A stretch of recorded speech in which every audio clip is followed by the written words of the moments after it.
Today we are going to do a quick comparison. Will, would have, should have.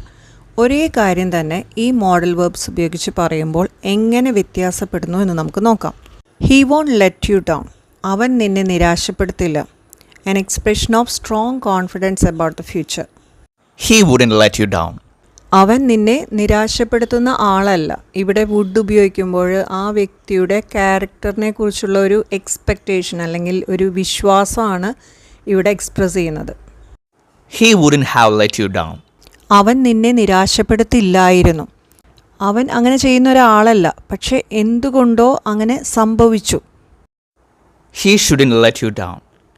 അവൻ നിന്നെ നിരാശപ്പെടുത്താൻ പാടില്ല. ഇവിടെ ഒരു മോറൽ സെൻസാണ് പറയുന്നത് ഷുഡ് ഉപയോഗിക്കുമ്പോൾ.